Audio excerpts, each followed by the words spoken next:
I brought them a deal for $3 million. And in response, I received a letter of dismissal. No subject, no signature. Just HR department. I always knew I didn't fit in with this company. They were young, noisy, and in style.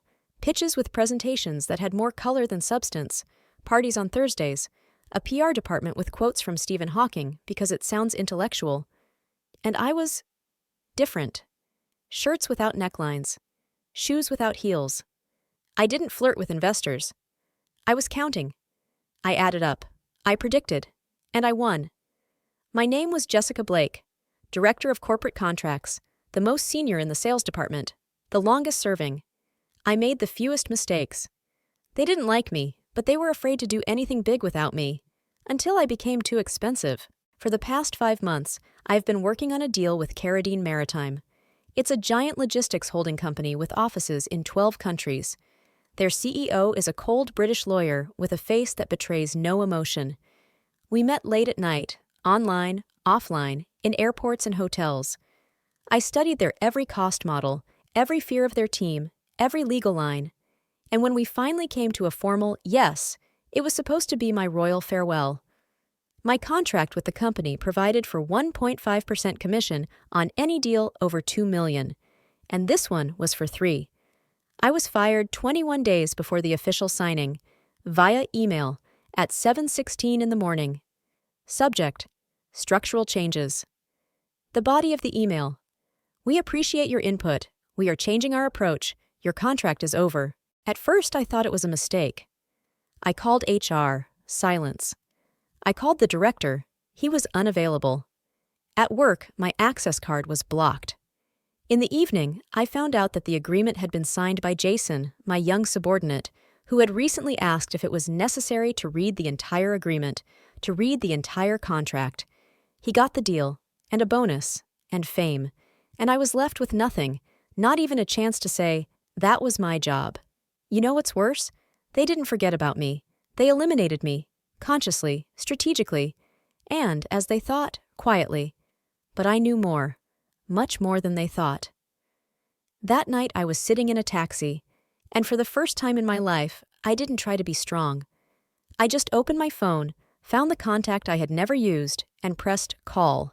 It was the personal number of Edward Carradine, the CEO of the very company we had just signed a contract with. He knew me, he respected me, and he didn't know that I was no longer part of the deal. "Mr. Carradine," I said when he picked up the phone, "you signed a contract with Crooks." And while he remained silent on the other end, I realized that at that moment everything was just beginning.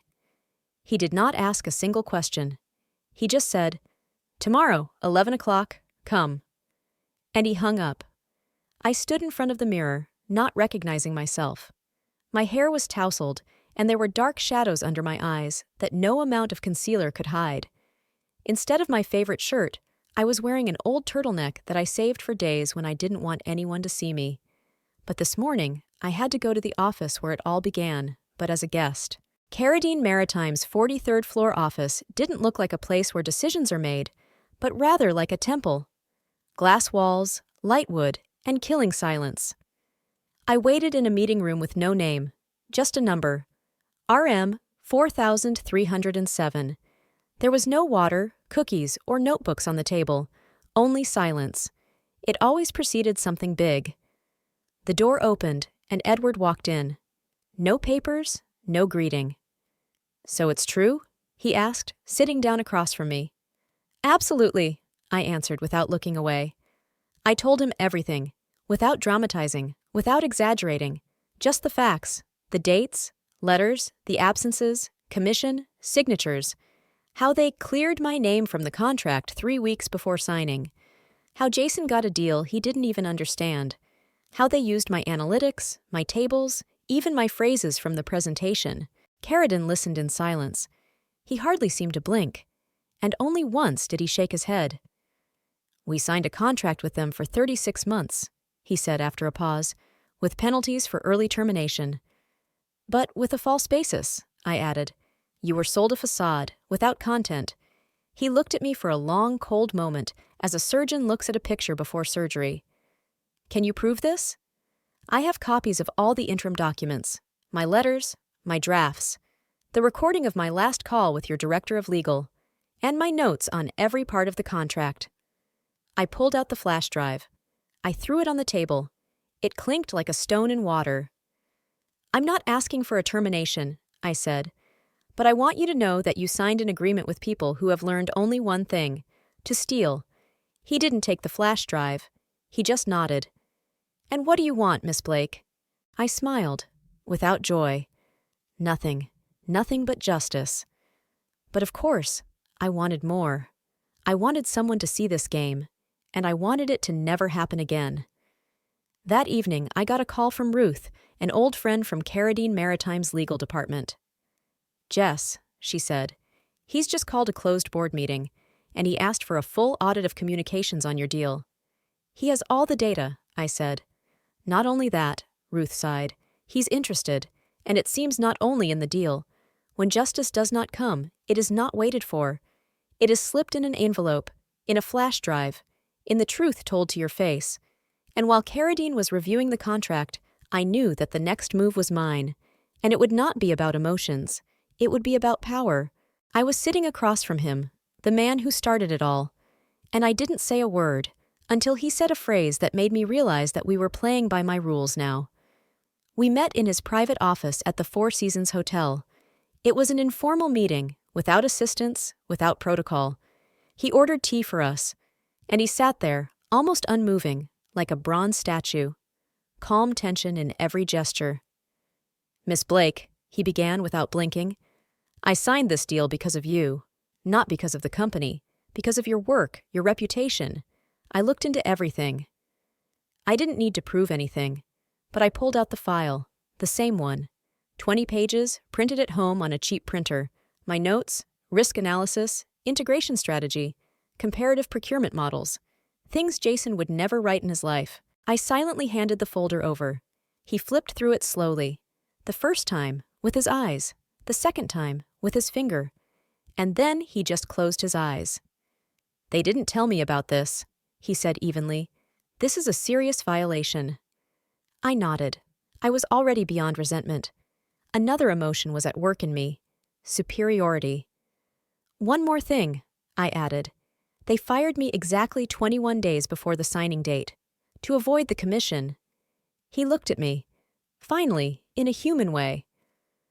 I don't have the authority to interfere in the internal affairs of your company, he said, but I do have the authority to renegotiate my terms.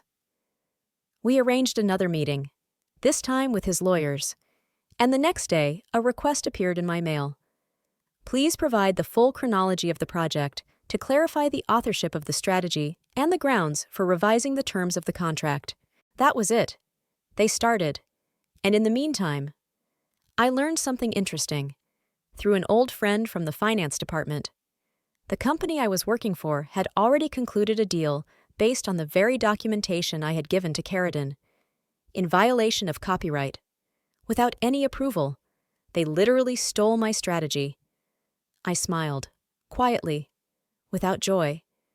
But it was the first real move, because now I had not only evidence, I had a client, and motivation. I didn't know how it would end, but now I wasn't asking for justice. I was preparing to take it myself. And when in the morning I received an invitation from Carradine to an internal meeting with his advisors, I realized that the game was just beginning. Carradine Maritime's office is located in the heart of the city, a glass and steel tower that looks more like a sterile museum than a business space. Chrome-plated walls, mirrored doors, a security guard in a black suit who looked at me as if he were scanning my intentions. Not me. There were no questions at the reception, not a single one. Who are you with? Or what's your business? Just one word. Name? I said it calmly, without adding any explanation. She nodded.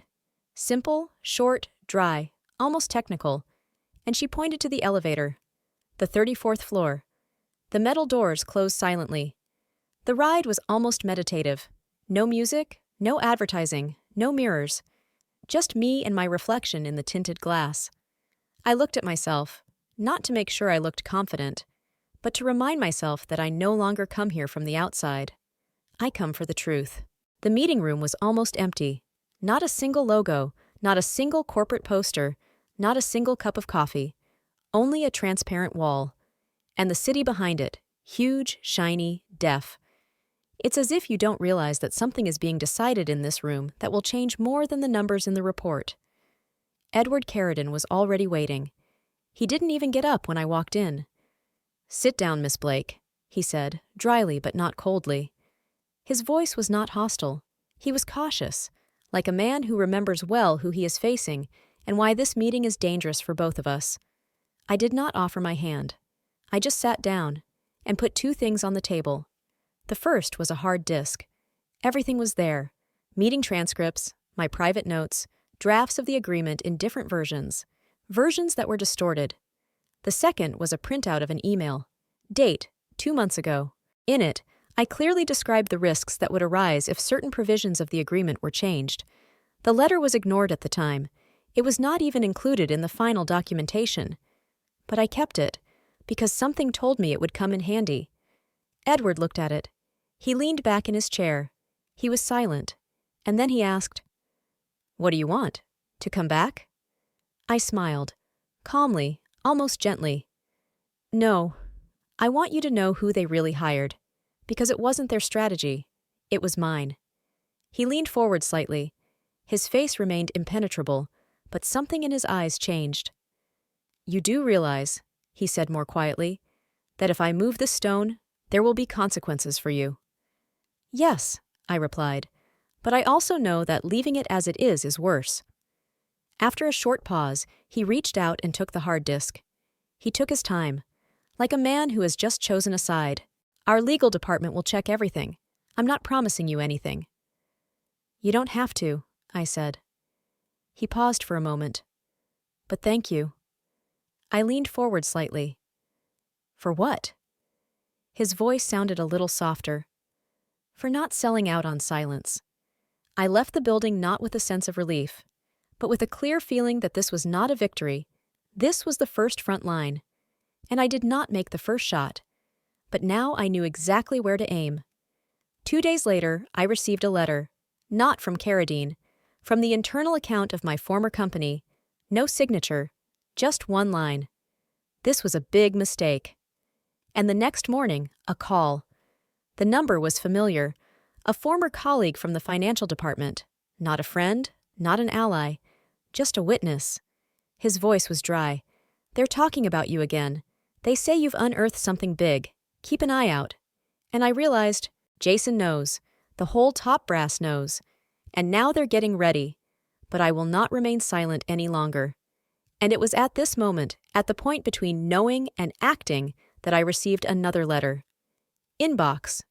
The sender, Carradine Maritime subject. Offer of cooperation. Confidential. I looked at the screen and smiled. They weren't asking me if I wanted to be in the game anymore. They were asking me to rewrite it. In the evening, I went back to the same hotel. This time, through the main entrance. And this time, I was greeted. "Miss Blake?" A young receptionist with a badge in the shape of a ship's steering wheel led me to the meeting room. Edward was already waiting there, and 3 others, a lawyer, an operations director, and a cybersecurity analyst. My own flash drive was on the table. They had already opened it. "What you have given us is not just a draft," the lawyer began. "This is full documentation, with versions, with notes, with electronic traces of authorship. And this is not a coincidence. This is the structure we approved," the analyst added. She displayed 2 documents on the screen, one with my name in the metadata, the other with the logo of my former company, but without any mention of me. Edward was silent, but his fingers were tapping the table in slow motion, like a clock counting down to someone's defeat. "We didn't sign a contract with these people, Jessica. We signed one with you." There was something strange about the way he said my name. It wasn't a patronizing way, but not formally either, as if he was putting a piece back on the chessboard that someone else had removed without permission. "We will not cancel the contract immediately," he added after a pause, "but we intend to revise its terms, and I want to see you in the negotiation process, from our side." I was a little shaken, not because I wasn't ready, but because it sounded too logical, almost calmly. I was expecting emotions, scandal, anger, and I received an instruction. You do not work for your company, but this does not prevent you from becoming an independent advisor. Temporary status. Confidential. No unnecessary advertising until the analysis is completed. I signed the contract on the spot, without advisors, without time to think, because I knew that this was the only chance I had to get a seat at the table where real decisions were made. For now, it was temporary, but I was already thinking, why not make it permanent? When I left the hotel, my phone was already flashing new messages. My lawyer had sent me an update. My former company had launched an internal investigation because of a leak of client information, not because of stealing my work, but because of communication with a client without authorization. Is that so? So I'm a threat now? Okay, I can be a threat. But you have no idea what kind of threat. They thought I was removed from the negotiating table, but they didn't notice that now I'm sitting at another one, a bigger one. First, there was silence, then noise, and then fire. 3 days after I was involved in negotiations with Carradine Maritime, I received a registered letter. It was from the legal department of the former company. Reminder of obligations regarding confidentiality and protection of business information. The standard formula. But with a subtext. We see you. We are preparing a response. I read the letter 3 times. I smiled and put it under my coffee cup. On the same day, Carradine sent an official notice to my former company. We are reconsidering the agreement and suspending its activation until we clarify the authorship of key elements of the strategy. No hysteria, no explanations, just a calm, almost indifferently cold sentence. But its effect was like a punch in the liver. And the next morning, I got a call. Hi, Jess. It's Lori. I was silent. Lori is the HR manager, the one who handed me the cake on my 5-year anniversary, the one who handed me the letter of dismissal. And now she wants something again? Look, the situation is a little complicated. We didn't know you were working with Carradine. Maybe we should meet and talk. I thought, how interesting. You didn't know, but you're already writing threatening letters. And now you want to talk? Lori, I said calmly, I don't work with Carradine. I'm advising them. About the agreement you signed, excluding the person who created it. A pause. Then a breath, an exhale, and a fake smile in his voice. I understand. Then maybe just keep us informed? Oh, I will. But not you. And I hung up the phone. That evening, I received an email from Jason. The subject line, Really, Jess? Body, I don't know what you're trying to prove, but what you're doing doesn't look good. I used to respect you, and I'm hurt that you chose to attack me in public. I didn't steal your work. I just took advantage of an opportunity. This is business. You know how it works. I reread it and felt something inside me. Calm down. Finally. Because now it was obvious. He was not apologizing. He's covering up. He is playing the victim. And again, he was shifting the blame. I said only one thing. I know how things work, and I know that you thought I would never speak. You were wrong. Carradine Maritime set up a new round of negotiations, without the old company's participation. Instead, Jessica Blake is in charge. Title: Senior External Advisor on Strategic Integrity. The Zoom screen shows the faces of representatives from Singapore, Amsterdam, and London. All of them are silent. They are waiting for me to start. I open the presentation, and on the first slide is my old table, the one that started it all. Next to it is a new one with updated terms that are favorable to Carradine, and deadly for my exes. The first item we will revise is the mechanism of fines for failure to meet KPIs. Now they work both ways, I say. And you know what? None of them interrupted me, because now I am not a candidate. I am a condition, and without me, they won't get anything else. They left me without a signature in the contract, but now, no contract will be signed without my name. I return to the game, not through the front door with flowers and fanfare, but quietly, through the back door where no one was waiting, with contracts in one hand and the truth in the other. And this time, I didn't ask for permission. Carradine Maritime officially introduced me to the negotiations as an independent advisor. Formally, I was an external expert, but in reality, I was on the inside, in the heart of the game. And now I was sitting at the same table at which I had once been silently removed as a statistical error. Only this time, I was on the client's side, the one who held the levers. When I walked into the meeting room, the reaction was almost movie-like. Jason, the same one who had once fired me without a word of gratitude, was clenching his jaw like a hangman before a sentence. Next to him was the new development director, Laura. Young, neat, with a notebook on her lap, with an expression as if we were just clarifying technical details. She did not know that I was not just a consultant. I was the author of the documents that their new client was now relying on, and I had more than just knowledge. I had diagrams, I had facts, and influence. "We're here to discuss a change order clause," Jason began. His voice was formal, his eyes sideways, like a schoolboy reading a poem in front of the board. I stopped him with a calm, even tone. "No, we are here to review the entire contract, from the first line." After this phrase, the room grew dark, not from the light, but from realization. Carradine's lawyers pulled out a folder. It contained my preliminary analysis. Tables, notes, risks, models. I sat and listened to them quote me out loud, word for word. It was as if I was suddenly present in 10 voices at once. Jason sat there like a faded wall, and his marketing colleague, trying to ease the tension, threw in something joking. "It looks like you're a little familiar with this document?" I turned to him and smiled, not triumphantly, just a fact.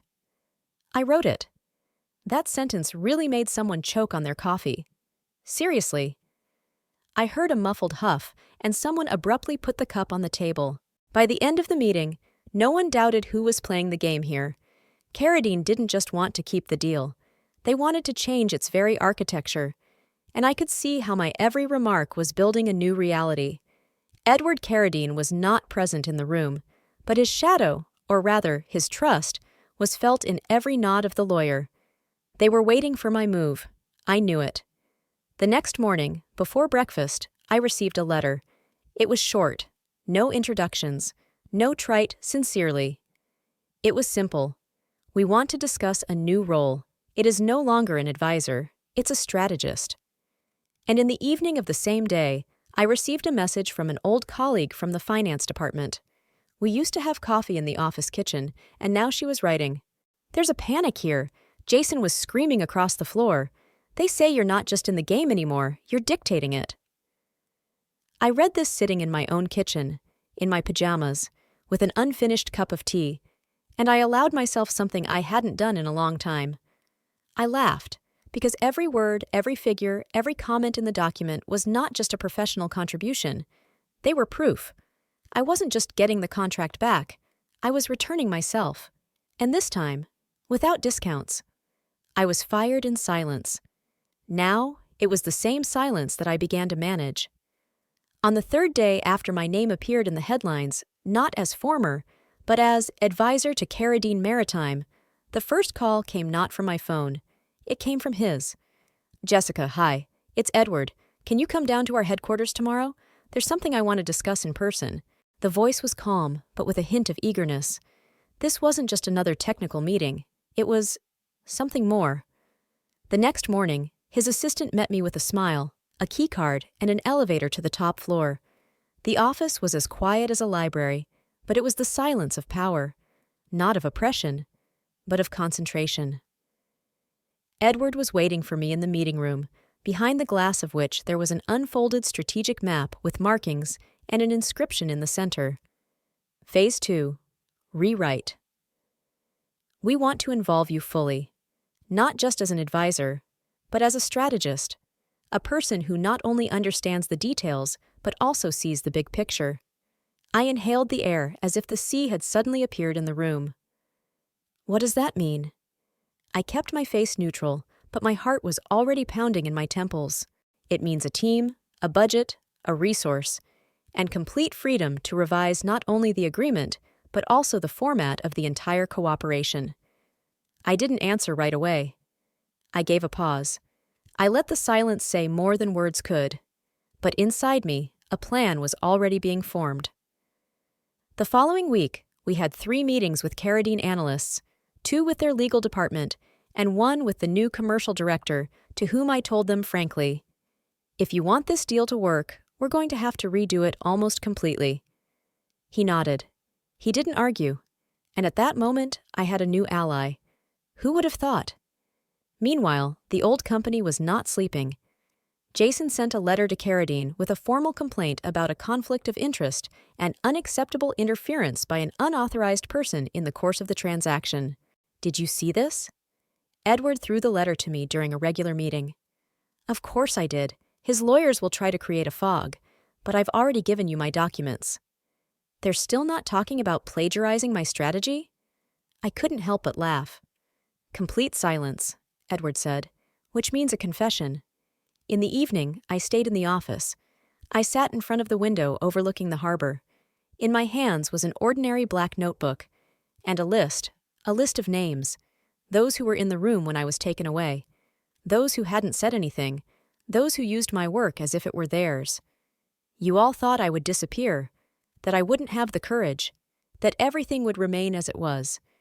But the time of silence was over. I closed my eyes and imagined the day when the contract would be signed on my terms, and when their structure, built on my ideas, would officially become an example of successful transformation. Without their names, without Jason, only silence. And my name. It was not just an invitation. It was a scene. It was staged as if for someone else, but with a script written by me. I was invited to make a presentation to the board of directors of Carradine Maritime, not on the sidelines, not at an internal briefing, but at an open event with cameras, broadcasting, and the presence of journalists from leading business publications. It was supposed to be a strategic statement from the company, but instead of speaking on their behalf, they chose me, my voice, my face, my story. Did they think that I would play the role of an offended heroine who eventually found a better company? Or maybe a symbol of renewal, a system reboot? I don't know. But I knew for sure that I would not just declare their strategy. I was creating it, with my own hands, without protocols, without editing. On the day I was supposed to try on my clothes for the speech, I stood in front of the mirror in the dressing room and looked at myself more closely than I had in the last few years. I was holding a marsala-colored suit, deep, almost defiant. My old style, dark blue, closed, safe, was in the past, along with those who tried to hide me. Now I allowed myself to be seen, and I no longer apologized for it. The rehearsal was not for them, it was for me. When I said the first sentences, I felt something I hadn't felt in years: control. Not over others, over my voice, over my pace, over my words. I shortened my theses, threw away technical tinsel, and inserted emotions where there had been only analytics before. The Carradine team looked on in amazement and almost admiration. They didn't want dry officialdom.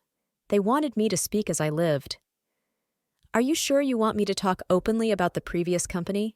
I asked Edward after the rehearsal. He wasn't even surprised. "Jessica, we're not playing diplomacy. This is not PR. It's a market correction," he said, "and we want the truth to be heard loud and clear." Finally, on the day of the speech, I woke up at 4:17. Not from anxiety. I woke up to the silence that hung over the city, and in it I felt that everything was right. I made myself some coffee, let my hair down, and sat down with my laptop. I opened the final version of the presentation. It was only 9 minutes long, but I knew that each of them had to sound like a shot, like a paragraph in a statement of claim, like a step onto a stage where the truth is not a weapon. It is a property. The conference room was cool. The cameras were ruthless. The lighting was too white. I saw a face in the back row, with familiar features, former colleagues, former bosses, former allies. Now they were just present, uncertain, tense. I took a breath, and I started. I was fired 3 weeks before signing a contract I had been working on for 9 months. At the time, it looked like a coincidence. Now it looks like a system. The room fell silent. I did not lower my voice. I told them how it was. I told them about the verification of the agreement clauses that passed through my office, about the analytical formulations I wrote at night, about the letter from Carradine that I had received back then, and I couldn't voice it. I mentioned dates, surnames, formulas, volumes. Everything was clear, no emotional attack, but with the precision of a surgeon. It was not a confession, it was an act of return. When I finished, there was no sound immediately. At first there was silence. Then Edward stood up. Then 3 more of his team stood up. Then there was applause.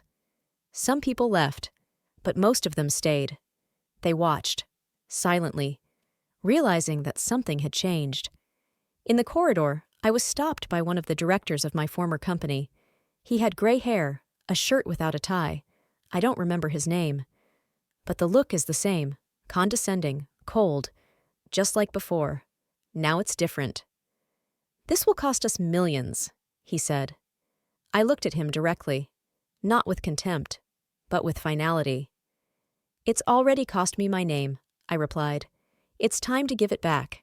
No one applauded when I first went on stage in my new role, and I didn't expect it. Not because I didn't deserve it, but because the silence was more valuable. It was not empty. It was full of meaning, loud in its restraint. It was the kind of silence that does not press, but holds. It did not humiliate. It recognized. In front of me sat familiar faces from the past that I was supposed to leave behind. People who once thought that my exit was final, that I was gone, that I was broken, and now they saw me again, not as a victim, not as an ex, but as a speaker who opens the panel discussion, Transparency in Strategic Partnerships, without titles, no umbrellas of PR bleaching, just facts, experience, and truth. After the event, a man came up to me. I hadn't seen him for 10 years. He looked at me cautiously, as if checking to see if I was a ghost. "I thought you were broken," he said. I looked him straight in the eye. Me? I was never broken. I was just not heard, and that's what changed.